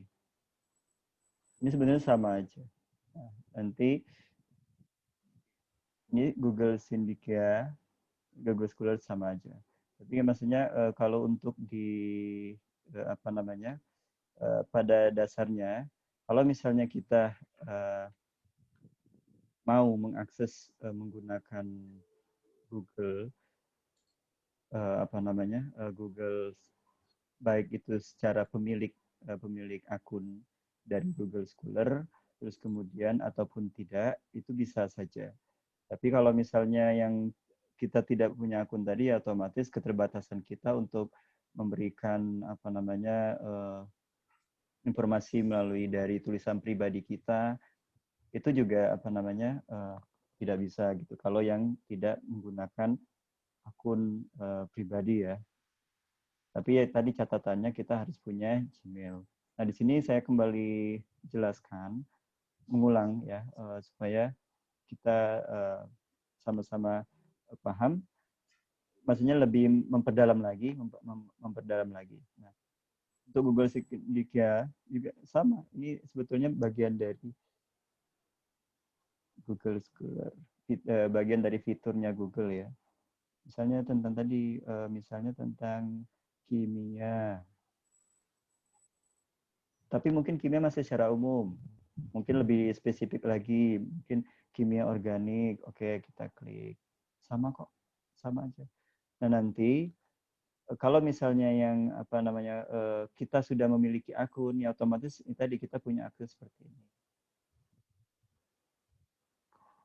Nanti silakan intinya Ibu siapa tadi yang bertanya tadi. Nanti yang penting pastikan link ini dulu. Link ini ya. https://scholar.google.co.id. Itu yang terpenting. Oke, saya klik ini. Nah, ini akan tampil seperti ini. Itu terus kemudian nanti bisa Mas Firda kalau misalnya bisa menambahkan ya. Kalau untuk terkait mungkin fitur apa saja ya sih yang jadi selain dari Google Scholar. Oke, mungkin itu cukup ya, Pak Iqbal. Mungkin ada lagi yang lain. Ada satu pertanyaan lagi untuk Pak Hendri. Nah, kalau sudah punya akun ya, jadi dari siapa tadi?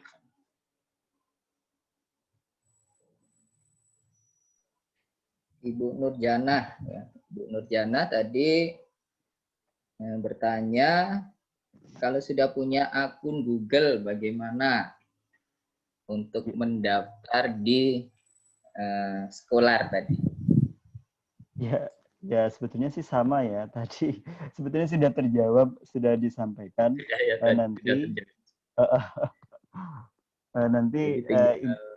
Nanti intinya kalau misalnya Ibu sudah punya Gmail gitu ya, dari Gmail yang email dari Google itu, terus kemudian daftar seperti tadi. Nah, nanti untuk dalam sebagai tugas gitu ya, tugas dari untuk mendapatkan sertifikat 32 JP itu adalah salah satu tugas buat Bapak Ibu semua gitu ya, untuk mendapatkan itu. Karena biar sama-sama latihan sih intinya gitu. Nanti bisa dilihat dan dipahami ya YouTube di Jurnalis Official ya. Oke, gitu Pak Iqbal. Sama ya. Oke. Terima kasih Pak Hendri. Kemudian ada pertanyaan lagi dari Ibu Dian Ekasari. Ibu Dian Ekasari, ini bagaimana cara menambahkan token pada kuis? Mungkin ini Pak Firda ya. Menambahkan token pada kuis. Ya. Pak Firda, sorry. Kemut ya. Masih ada Pak Firda? Masih ada. Ya. Ini mau share Kak, Mas. Cara membuat token ya? Iya, membuat token pada kuis, Pak. Ini saya bisa share. Saya buatkan sebagai host dulu ya.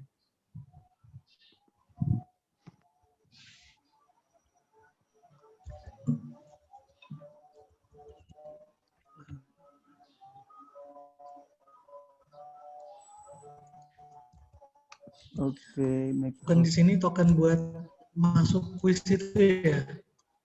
Atau gimana ya maksudnya? Validasi gitu kan?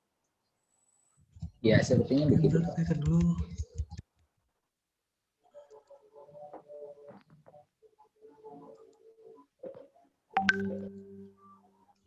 Ya. Ini yang tadi yang sudah dibuat tadi ya sebagai contoh. Bentar. Ini salah.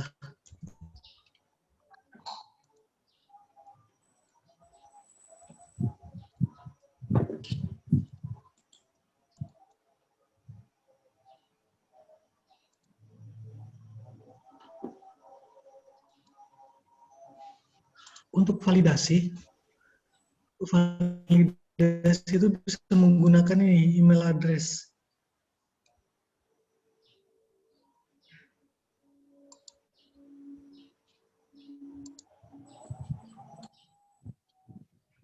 Ya, kedengaran ya?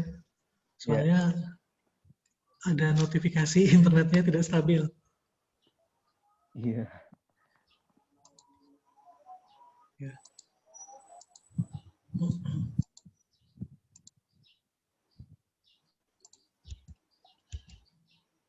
Ya, jadi bisa membuat ini menggunakan email pertama, lalu bisa juga jadi kalau di settingan ini collect email addresses ini cuma bisa sekali, dikasih kesempatan cuma sekali. Jadi harus sign in lewat Google dulu, harus punya akun Google otomatis. Itu bisa email siswa atau email orang tua. Nah, tetapi ini hanya bisa sekali dikerjakan. Setelah itu bagaimana? Setelah itu ya harus ya nggak bisa dikerjakan lagi. Ada caranya, tapi mungkin anak-anak sampai anak SMP belum tahu kali caranya. Kecuali anak SMA mungkin kebanyakan sudah bisa yang tahu caranya. Nah, emailnya juga harus berbeda. Jadi yang pertama supaya validasi. Lalu yang kedua, nah ini bisa menggunakan ini. Menggunakan require misalnya kita memberikan token berupa angka-angka gitu ya, angka-angka supaya siswa itu bisa mengerjakan. Masuk aja silahkan, masukkan untuk memulai. Nah, ini kita bisa ekspresinya kita bisa ubah di sini, misalnya number itu sama misalnya 1, 2, 3, 4. Nah, terus kalau salah ada teksnya silahkan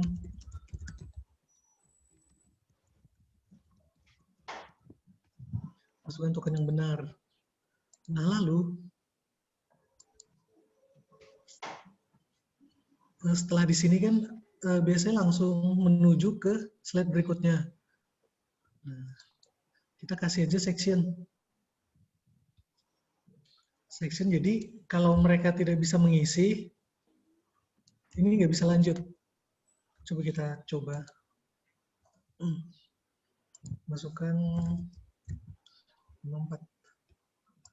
email address. Misalnya email saya. Nah, ini kan salah. Nggak bisa.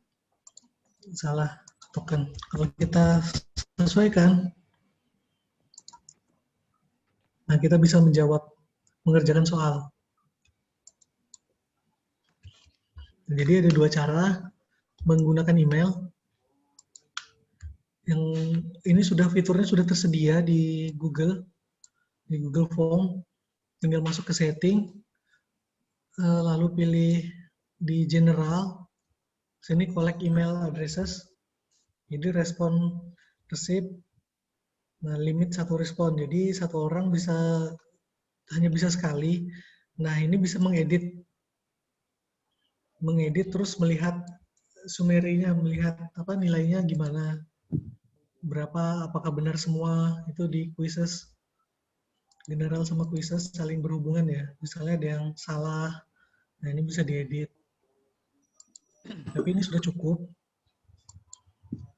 Nah, biasanya ini saya tidak pernah aktifkan edit after submit. Tapi silahkan kalau misal diaktifkan, tinggal di save. Nah, jadi begitu kita mulai quiznya, masukkan email, nah, terus tokennya tadi, kalau salah ya, lebih juga salah. Nah, ini kok ada 9 poin, karena di sini belum dihapus tadi. Nah, ini dihapus dulu. Jadi 0.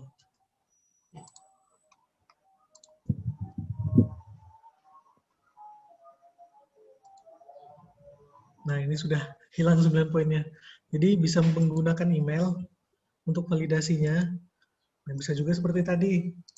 Jadi ini terserah. Misalnya mau teks juga bisa mengandung apa. Atau email. Kalau kita milih email, biasanya ini otomatis diminta pengaturan ini. Harus mengubah. Terus panjangnya karakter misalnya maksimum 100 huruf. Nah, bisa juga. Atau regular expression. Nah, di sini pattern-nya apa bisa kita masukkan. Jadi bisa di-explore. Sebenarnya kalau ya beberapa jam kurang maksimal ya, saya bilang kurang maksimal. Jadi teman-teman, ibu bapak semua bisa mengeksplor. Terus ada lagi di sini contohnya menggunakan ini script editor. Nah, jadi ini script editor harus bisa bahasa pemrograman yang jelas. Ini banyak fungsinya. Tapi saya sendiri jarang menggunakan untuk di form. Saya kebanyakan menggunakannya di Excel-nya. Jadi setelah kita menggunakan form, ini kan langsung kita bisa membuat Excel, Google Sheet namanya, kalau di Google. Nah, di sini bisa saya kasih contoh yang lain ya.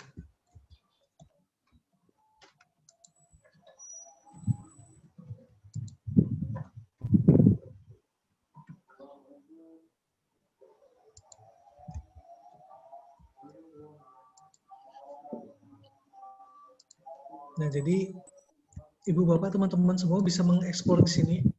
Ini contoh Google dari Google Form, jadinya Google Sheet, terus saya kasih nomor sertifikat. Daripada ngetik satu-satu kan capek, saya buat aja skrip seperti ini.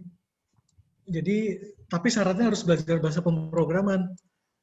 Kalau tidak bisa ya susah juga ya, gimana ya, harus belajar bahasa pemrograman. Nah, jadi di sini bisa lihat di YouTube juga, YouTube banyak belajar bahasa pemrograman. Jadi setiap kali yang ngisi Google Form-nya ini form kepuasan, jadi pelatihan kami setiap kali selesai, itu suruh ngisi form kepuasan. Nah, setelah mengisi, itu mendapatkan nomor sertifikat langsung. Ini berurutan semua. Nah, seperti ini. Berurutan semua. Dan ini otomatis. Mungkin token juga bisa dibuat seperti itu, atau penilaian bisa dibuat, misalnya nilainya bagus, kurang, cukup. Nah, itu bisa juga di sini. Pakai ekspresi-ekspresi sederhana aja di sini ya, di Google Script. Nah, atau juga bisa juga menggunakan di sini ya, if number, misalnya sini sama dengan 120, ekspresinya baik, misalnya gitu. Nah, bisa juga seperti itu. Coba kita kasih. Nah, 122. Ini scriptnya salah.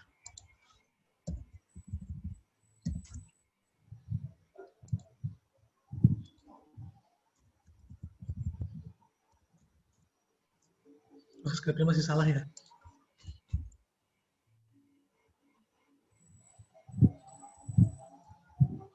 Kira-kira seperti itu bisa bisa di-explore. Jadi selain Google Form, bisa Google Sheet. Google Sheet ini hampir sama seperti Excel. Jadi kalau ibu bapak semua bisa menggunakan Excel, biasa menggunakan Excel, itu sangat mudah menggunakan Google Sheet. Nah, tapi ada beberapa ekspresi yang beda seperti yang tadi ya. Saya biasa menggunakan Excel, tiba-tiba menggunakan Google Sheet itu biasanya ekspresi itu pakai titik koma. Kalau tadi kan cuma pakai koma. Nah, seperti itu. Ya, Mas Iqbal. Ya. Terima kasih Bapak Firda ya. Mungkin karena waktunya sudah siang ya, udah 12:30. Iya. Sementara ini masih banyak sekali pertanyaan-pertanyaan dari peserta ya. Tapi mungkin nanti bisa dijawab lewat grup ya, grup WA saja. Nanti mungkin Pak Hendri diberi akses linknya untuk masuk ke grup WA-nya. Ya. Oke, jadi intinya bahwa di era pandemi ini, terutama bagi guru-guru, tentu saja banyak sekali kendala-kendala dalam pembelajaran daring. Salah satu solusinya yaitu dengan menggunakan Google. Seperti yang tadi sudah dijelaskan, yaitu menggunakan Google Form maupun menggunakan Google Scholar. Kemudian situs yang gratis untuk pembelajaran daring ini dari kementerian yang resmi, ini bisa Bapak Ibu akses di belajar.kemdikbud.go.id. Di situ Bapak Ibu bisa menggunakan berbagai macam materi pembelajaran yang sudah disediakan oleh pemerintah secara gratis. Oke. Jadi mungkin itu saja dari saya. Terima kasih Bapak Firda Julivia Abraham, kemudian Bapak Junior Hendri Wijaya. Terima kasih semuanya. Saya kembalikan lagi ke hostnya yaitu Bapak Wendy Fernanda. Oke, mungkin nanti akan ada pengumuman ya dari Bapak Junior Hendri Wijaya. Oke, terima kasih. Assalamualaikum warahmatullahi wabarakatuh. Waalaikumsalam warahmatullahi wabarakatuh. Boleh dikasih akses untuk di saya ya. Iya. Back host. Nyangkut. Ya. Oke. Mas Wendy. Wendy. Dan masih gemut ya.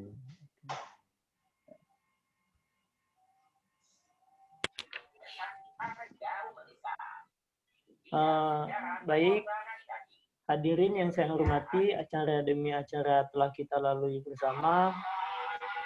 Namun ada beberapa hal yang ingin kami informasikan pada Bapak Ibu hadirin mengenai sertifikat untuk peserta yang sudah terdaftar baru diserahkan jika sudah mendaftar dan mengisi daftar kehadiran.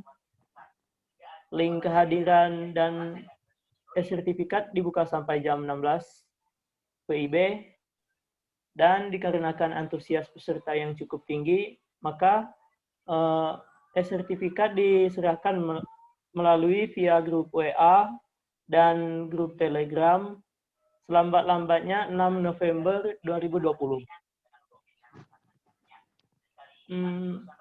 Kini tiba saatnya kita pada acara yang terakhir, yaitu penutup. Semoga apa yang telah disampaikan oleh pembicara-pembicara tadi dapat memberikan dampak positif bagi kita dan dapat bermanfaat di kemudian hari. Amin. Allahumma amin. Ada sedikit penyampaian yang akan disampaikan oleh Bapak Junior Henry Wijaya selaku CEO The Journal Publishing. Kepada Bapak Junior, dipersilakan. Ya, terima kasih kepada Mas Wendy Fernanda. Di sini Bapak Ibu, tadi sebetulnya sudah banyak banget ya pertanyaan dari Bapak Ibu di baik itu via grup WA ataupun terus Telegram gitu ya terkait untuk penugasan. Nah, tentunya yang pertama saya mencoba untuk menjelaskan atau menyampaikan untuk materi yang kedua yang harus disampaikan oleh Pak Andri Putra Kesmawan. Nanti kita akan kirim linknya via YouTube. Terus kemudian nanti kita share via grup ya, baik itu via grup WA ataupun Telegram. Dan nanti bisa disimak di situ. Terus kemudian kalaupun misalnya ada pertanyaan bisa nanti disampaikan via grup WA ataupun nanti via grup Telegram. Nah, yang kedua, di sini saya mengucapkan permohonan maaf ya atas mungkin ada kesalahan dari teknisnya, kemudian terus kemudian antusias yang benar-benar sangat menurut kami sangat luar biasa ya. Artinya di sini di luar dugaan kami bahwa peserta ternyata bisa ribuan karena memang kemarin kita hanya mencoba untuk berbagi materi yang sederhana yang mungkin menurut kami ini juga menarik kita kaji bersama gitu. Nah, terus yang ketiga di sini nanti kami dari The Journal Publishing akan mengadakan semacam agenda November ya. Di sini nanti Bapak Ibu silahkan bisa mengirimkan naskahnya gitu, siapa tahu nanti terpilih di top 2 itu nanti kita gratiskan semuanya dimulai dari cover sampai penerbitan. Nah, di situ kita akan menggratiskan untuk 2 terpilih dan kemudian dari 18 yang terpilih ada sendiri-sendiri yang untuk special chipnya gitu seperti itu. Nah, artinya 20 naskah yang terpilih nanti akan kita seleksi untuk kita terbitkan di bulan November. Dan itu pendaftarannya gratis dan silahkan nanti bisa didapatkan atau diupdate informasi di grup. Nah, untuk yang terakhir ini ya saya mencoba untuk menyampaikan penugasan terkait yang 32 JP yang di sertifikat itu. Memang kami sebetulnya sudah membuat pertimbangan ya, karena antusias dari Bapak Ibu semuanya sangat tinggi dan tentunya ada target-target yang harus dicapai, entah itu istilahnya kalau ilmu ya pasti ilmu ya, tapi mungkin di luar dari ilmu mungkin sertifikatnya sebagai bukti kalau kita mengikuti materi demi materi melalui diskusi virtual. Nah, nanti silakan Bapak Ibu, ada tiga tugas sebetulnya yang kita sudah share di grup ya, tapi nggak tahu ada beberapa pertanyaan yang sering masuk secara personal gitu ya, ataupun via grup yang mungkin tidak membaca, maksudnya mungkin kelewat ya membaca atau belum sempat membaca gitu terkait tugasnya. Nah, tugasnya itu adalah yang pertama, materi 1 itu adalah silakan Bapak Ibu membuat Google Form. Google Form itu silakan dalam arti bentuk sebagai untuk kuis ya, kuis ataupun nanti hanya sebagai untuk daftar hadir siswa sekolah ataupun mahasiswa. Terus kemudian tugas yang kedua yaitu Google Scholar ya. Nah, Google Scholar itu silakan Bapak Ibu buat akun Google Scholar. Terus tapi ingat untuk memasukkan artikel-artikel atau arsip pribadi kita jangan sembarang memasukkan punya orang lain karena nanti akan ada pelanggaran hak cipta juga gitu. Itu juga harus diperhatikan. Nanti silakan dibuat akun Google Scholar dan nanti materinya akan kita share.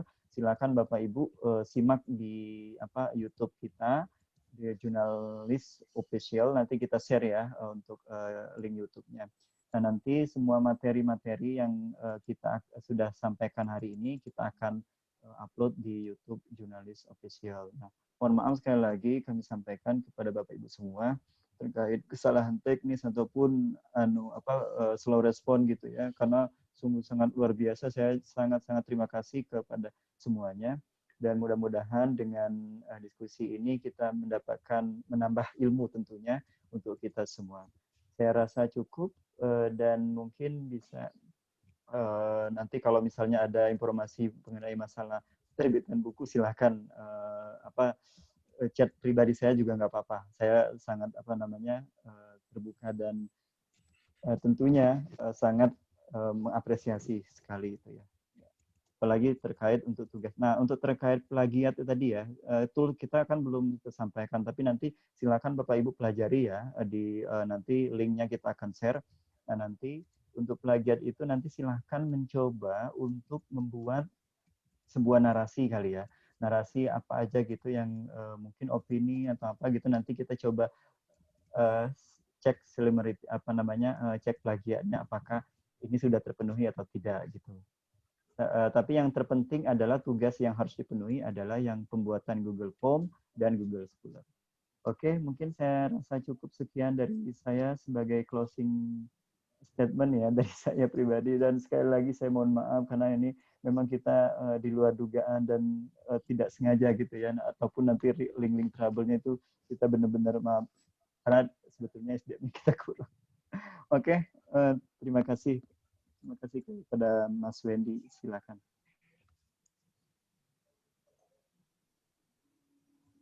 Mas Wendy, ya silakan.